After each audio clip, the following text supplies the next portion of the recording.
चलिए दोस्तों, इस अकाउंट्स की सीरीज को जो है हम आगे बढ़ाते हैं और आज का जो हमारा टॉपिक है वो है डिसोल्यूशन ऑफ पार्टनरशिप फर्म। ठीक है, आज हम एक नया चैप्टर स्टार्ट करने जा रहे हैं जो कि है हमारा चैप्टर नंबर 25। उसका नाम है डिसोल्यूशन ऑफ पार्टनरशिप फर्म। तो आज हमारा जो वीडियो होगी आज हमारी वो पूरी तरीके से थ्योरी एस्पेक्ट होगी, क्योंकि थ्योरी से कभी कभी जो है डिसोल्यूशन से क्वेश्चन आ जाते हैं, तो इसीलिए थ्योरी एस्पेक्ट की आज की जो है वीडियो होगी। आज पूरी तरीके से इस चैप्टर का इंट्रोडक्शन होगा।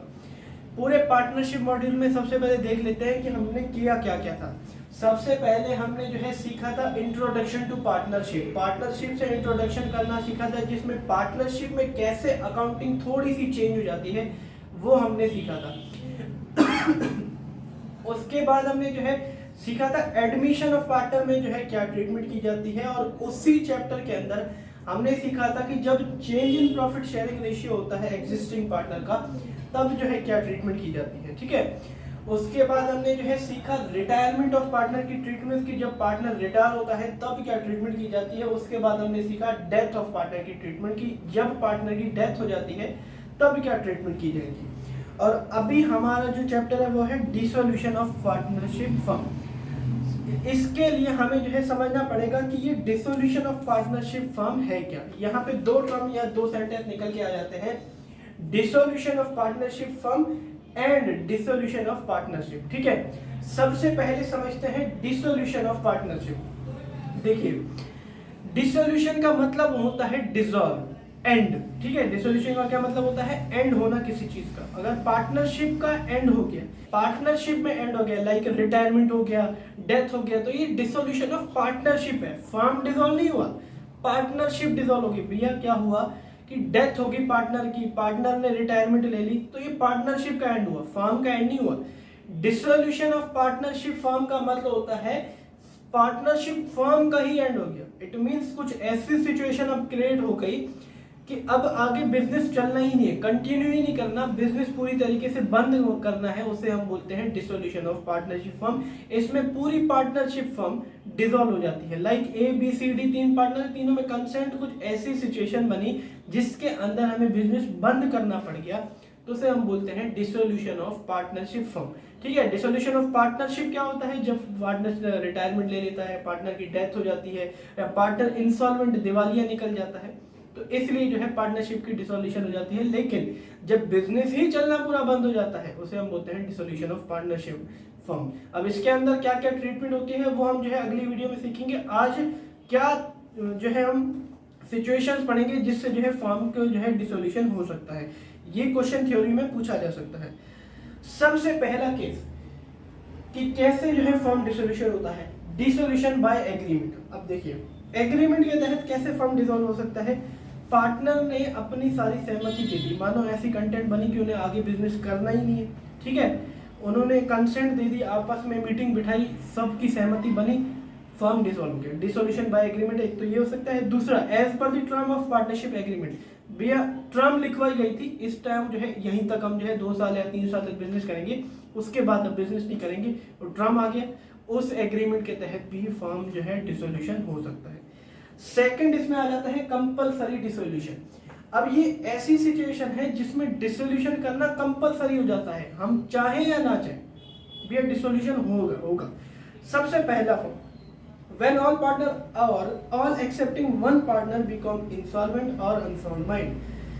भैया क्या हुआ कि सारे पार्टनरशिप जो है वो इंसॉल्वेंट हो गए, सारे पार्टनर, एक को छोड़ के सारे पार्टनर इंसॉल्वेंट हो गए। लाइक ए बी सी तीन पार्टनर थे फर्म के अंदर, ए को छोड़ के बी और सी दिवालिया निकल गया, उनके पास पैसा ही नहीं बचा, ही बोथ इज अनेबल टू पे हिज लायबिलिटी। तो भैया इसमें जो है कंपलसरी डिसोल्यूशन करना पड़ेगा। भैया इनके साथ हम बिजनेस नहीं कर सकते जब पार्टनर ही इंसॉल्वेंट हो गए, भले एक पार्टनर सॉल्वेंट है, बिजनेस नहीं चलेगा आगे, डिसोल्यूशन होगा। दो पार्टनर इंसॉल्वेंट, दो पार्टनर जो है वो इंसॉल्वेंट, एक सॉल्वेंट, बिजनेस नहीं चल सकता। हाँ, अगर दो इंसॉल्वेंट है, दो सॉल्वेंट है, एक इंसॉल्वेंट हो गया तो चल सकता है। मेजोरिटी ऑफ अगर इंसॉल्वेंट हो गए तो बिजनेस नहीं चल सकता, तब हमें जो है कंपलसरी बिजनेस को बंद करना पड़ेगा। Second situation, when the business become unlawful, business जो है वो अनलॉफुल हो, लाइक हमने हथियारों का धंधा शुरू कर दिया। भैया दो पार्टनर ने क्या किया, हथियारों के सप्लाई शुरू कर दिया, वो अनलॉफुल बिजनेस है, तब हमें डिसोल्यूशन करना पड़ेगा। बिजनेस को बंद करना पड़ेगा।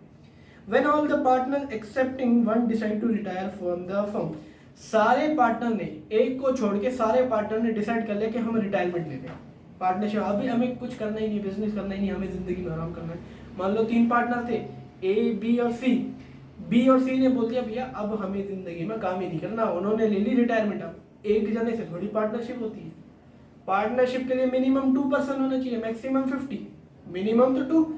बिजनेस बंद करना पड़ेगा, पार्टनरशिप फर्म डिसॉल्व होगी। हाँ, अकेला कर लो बिजनेस, लेकिन पार्टनरशिप फर्म को डिसॉल्व करना पड़ेगा। ठीक है जी।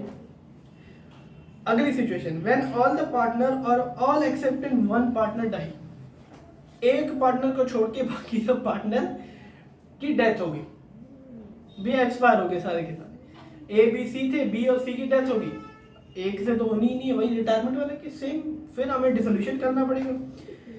A firm is also dissolved compulsory if the partnership deed includes any provision regarding the happening of the following events: expiry of a period for which the firm was formed, completion of the specific venture or project for which the firm was formed। अब ये कभी कभी कुछ terms agreement के अंदर डाल दी जाती हैं, जिससे भी जो है डिसोल्यूशन कंपलसरी हो जाता है। मान लो एग्रीमेंट की एक्सपायरी आ गई पार्टनरशिप में, तो उन्होंने डेट कुछ डला रखी होगी कि इतने साल तक ही हमारी जो है पार्टनरशिप चलेगी, उसके बाद हम अलग अलग बिजनेस करेंगे, तो हमें डिसॉल्व करना पड़ेगा। दूसरा, एक ही प्रोजेक्ट के लिए उन्होंने पार्टनरशिप की थी, मान लो एक प्रोजेक्ट था जो 5 साल तक चलना था, उसके लिए ही सिर्फ पार्टनरशिप उन्होंने जो है की थी, उसके बाद वो भी हो गया प्रोजेक्ट, तो उन्हें पार्टनरशिप फर्म को डिसॉल्व करना पड़ेगा। ठीक है, तो ये क्या हो गया, कंपलसरी डिसोल्यूशन, और हमने क्या पढ़ा, डिसोल्यूशन बाय एग्रीमेंट। थर्ड हम पढ़ रहे हैं डिसोल्यूशन बाय नोटिस। नोटिस दे के भी, पार्टनर नोटिस दे के भी फर्म को डिसोल्यूट कर सकता है। लास्ट एंड इंपॉर्टेंट जो कि एग्जाम में आता है वो है डिसोल्यूशन बाय कोर्ट। क्या सिचुएशन है कि जब कोर्ट जो है डिसोल्यूशन कर रहेगा, कोर्ट डिसोल्यूशन करेगा। ठीक है, सबसे पहले when a partner become unsound mind, या उसके जो है मन में खोट आ गई, या अनसाउंड माइंड है, वो थोड़ा पागल दिमाग का वो पार्टनरशिप, उन तीनों में से एक भी अगर थोड़ा पागल दिमाग का निकला तो फर्म जो है, कोर्ट फर्म को डिसोल्यूट कर देगा, वो डिसोल्यूशन ऑफ पार्टनरशिप का फैसला ले लेगा। Second, B, when a partner become permanently incapable of performing his her duties as a partner, जब पार्टनर इनकेपेबल हो जाएगा अपनी ड्यूटी निभाने से, एज अ पार्टनर उसे क्या क्या ड्यूटी निभानी है वो कैपेबल नहीं रहेगा, तब कोर्ट डिसॉल्व कर सकता है फर्म को। ठीक है, अगला इसमें आ जाता है when partner deliberately and consistently commit breach of agreement relating to the management of the firm, जब पार्टनर जानबूझकर एग्रीमेंट का उल्लंघन कर रहा है, जानबूझकर, जिससे मैनेजमेंट बिगड़ सकती है उस फर्म की, तब कोर्ट जो है फर्म को डिसोल्यूट कर सकता है। D, when a partner conduct is likely to adversely affect to the business of the firm, भैया पार्टनर कुछ ऐसी हरकतें करता है जिससे बिजनेस को इफेक्ट हो सकता है, बुरा प्रभाव पड़ सकता है, तब कोर्ट जो है डिसॉल्व कर सकता है फर्म को। ई, अगले पेज पे, when a partner transfer his interest in the firm to a third party, partner ने क्या किया, थर्ड पार्टी को अपना प्रॉफिट या इंटरेस्ट दे दिया। ऐसा नहीं हो सकता जब तक पार्टनर्स की आपस में कंसेंट ना हो, अपना इंटरेस्ट हम किसी थर्ड पार्टी को नहीं दे सकते, इससे फर्म जो है डिसॉल्व कर सकता है। ये भी एक सिचुएशन है, सॉरी, कोर्ट जो है डिसॉल्व कर सकता है फर्म को।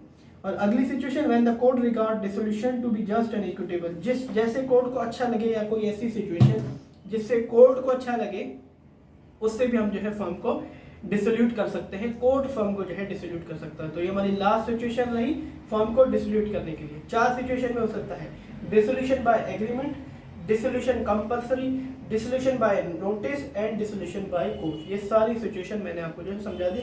अगला इसके अंदर हमारा टॉपिक आ जाता है डिसोल्यूशन ऑफ पार्टनरशिप और डिसोल्यूशन ऑफ पार्टनरशिप फर्म में क्या डिफरेंस है।